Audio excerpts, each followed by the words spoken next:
Yo, welcome back everybody to a brand new video here on the second channel, and today we're going to look at a couple of new cards that got revealed that I think are worth talking about a little bit, especially the brand new Magcargo Ex that got revealed. And y'all seem to have been liking the little short videos here. We look at a couple of cards that get revealed that are scattered instead of a big reveal all at once, and I'm definitely interested in looking at some of these cards in today's video. Yeah, we got a brand new Magcargo Ex that might be playable, and we have a new Morpeko that a few people were interested in, so I'm definitely interested to see how these cards could work and what your thoughts are down below. And if you're new to the second channel, make sure to subscribe down below if you haven't already, and I'll leave a link down below to Poke Beach if you want to go check out some of these cards for yourself.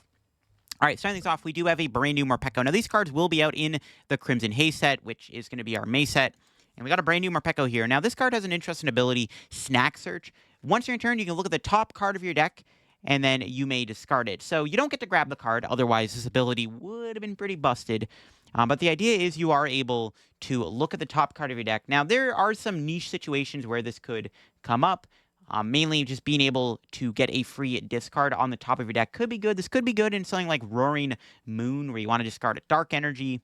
Other than that, its usefulness isn't great. It's definitely an interesting card, but I don't think that this Morpeko is super duper good or anything. But a few people on Twitter were talking about how this card could be okay. I don't see it. It's very similar to an old Sableye we had that did the exact same thing. There's a stadium in the format that actually even does the exact same thing as this, too. So there you go. Moving on, we got a brand new Magcargo Ex. Now, this card actually seems kind of decent. So we got this brand new Magcargo here with 270 HP. It is a Stage 1 Terra Pokemon, so it does have that Terrestrial effect, which is nice. Can't be damaged on the bench. It's got 2 attacks. You got Hot Magma, which for 2 energy does 70 damage, and your opponent's active Pokemon is now burned. It's all right. That's what, like 90 damage. But the main attack, Ground Burn, is where things get interesting. So for 3 energy, does 140 damage. Each player discards the top card of their deck. This attack does 140 more damage for each energy discarded in this way. So if both players discard 2 energy, you're doing a lot of damage. Like, you're doing like almost like 400 damage or whatever. That's insane. You're doing 280 damage plus 140 for getting rid of 2 energy. Now, the odds your opponent discards an energy card isn't super high, obviously. Depending on the matchup, you might get lucky and discard an energy. You do at least get to mill the top card of your opponent's deck, which is kind of cool. So there are some like niche benefits to that. The main thing is you can do 280 damage for 3 energy. Now, because you can do a guaranteed energy for yourself if you really wanted to. Now, the best way to do this is, of course, you can play the new Crypto Maniac Solution Supporter card coming out in Temporal Forces. The Mallow reprint is pretty cool with Magcargo. So you can play that card, put 2 cards on top of your deck in any order, so you can guarantee the fire energy on top of your deck, and then you can use the Ground Burn attack to do 280 damage. And that's not bad. I mean, you are a fire Pokemon, so you at least get some synergy with Magma Basin, which is going to be sticking around in the format. There's also Armor Rouge. This could be a really cool card to play with an Armor Rouge. There is another Magcargo in the format. I think there's 2 Magcargos. There's one that does like 220, I think. Actually, it might be the same Magcargo. There's a Magcargo from Lost Origin that does 220. You can Lost Zone the energy. So you do have a decent one-prize attacking Magcargo.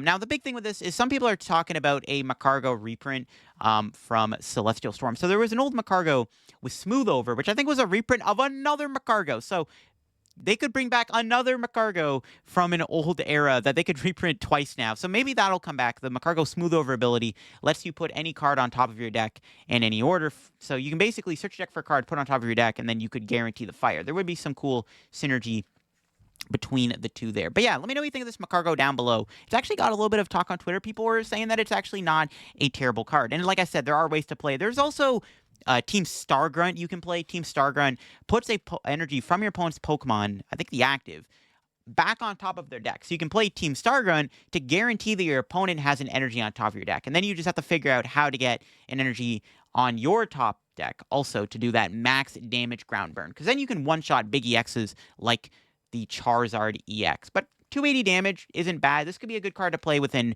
a fire deck with Magma Basin and Armor Rouge. And again, there are some ways to manipulate the top card of your deck. There's no Primate Wisdom. Switching Cups is also rotating, but I don't know. I definitely wanted to mention this Magcargo. It doesn't seem like a bad attacker. Now, there is one other thing I wanted to mention. There is a new Battle Academy stuff that we are probably going to be getting very soon. Unfortunately, these cards are all extremely vanilla. The one thing to note, though, is that I'm pretty sure Cook got reprinted in one of these battle decks. So there is a new supporter, Picnicker. Flip a coin if heads, draw 4, if tails, draw 2 instead. I mean, pretty mediocre. Maybe this will see play in like a deck that wants to build up a big hand like Goldengo or Tinkaton. Probably not, though. It is a coin flip supporter. Feels pretty bad. But yeah, a lot of these cards are all vanilla. Like all these EXs, like we got this new Houndstone here. Unfortunately, it is extremely vanilla. But that's Battle Academy decks are usually just like pretty basic. Like this new Houndstone EX could have been interesting, but its attack Horror Fang does 100. You flip a coin to get tails, do 20 more damage for each head. So you get pretty bad card. Nothing too crazy there. There's a new Greninja, a new Darkrai EX, but like I said, they are not extremely playable cards because they are just pretty basic and vanilla cards. The one card that could be okay is this new Koraidon. A few people mentioned that this new Koraidon here does have Resolute Fangs. For 2 fighting, does 50. If your opponent's active is an EX, you do 70 more damage. So you can do 200 or 120 damage. Now, the cool thing is this can one-shot Iron Hands EX, so could be playable within a Lost Zone archetype. That's like the only thing this deck could be kind of cool in, is it could be good in Lost Box, so you can one-shot Iron Hands for 2 fighting energy. So there you go. There's one maybe playable card in the entire 98 cards here. And that's this Koraidon, which could be good in a Lost Box deck in order to KO Iron Hands EX for just 2 fighting energy on a 1-prizer, keep in mind, which is kind of cool. And then finally, Cook got reprinted. I'm trying to find where the reprint is. I guess it doesn't show. But yeah, Cook got reprinted. Cook is rotating. It is a card. I think that came out in Fusion Strike, if I remember correctly. Cook does heal 70 damage from your active Pokemon. Not a super good card. I mean, doesn't really see much play, but it is getting reprinted. So if any point in time where Cook can be playable, there you go. Cook is probably going to eventually come back here, as it did get reprinted. But that's it for some new card reveals. Again, really the only interesting card was the Magcargo. The Morpeko's kind of mid. Magcargo could be interesting, though. It definitely has potential. And the new Koraidon might be somewhat okay in a Lost Box deck, because you can attach a fighting and then Mirage Gate another fighting to it, build it up in a single turn, and knock out Iron Hands. But that'll be it for this video. A little bit of a short news video. Once again, y'all seem to enjoy these videos where we get card reveals in little bits and pieces instead of like all at once. So it is nice to still have content here. And I still like talking about some of these new card reveals because some of them are decent. Like this Magcargo EX, who knows? Could be playable. Let me know what you think down below. Do you think we're going to get a smooth over Magcargo reprint down the road? It could happen. That'd be an interesting card to have in the meta, considering Iono is such a strong card to have in the game. But that'll be for me. Hope you enjoyed, and I'll catch you on another video. Leave a link to Bogey Beach if you want to go check out all these cards for yourself, and bye-bye.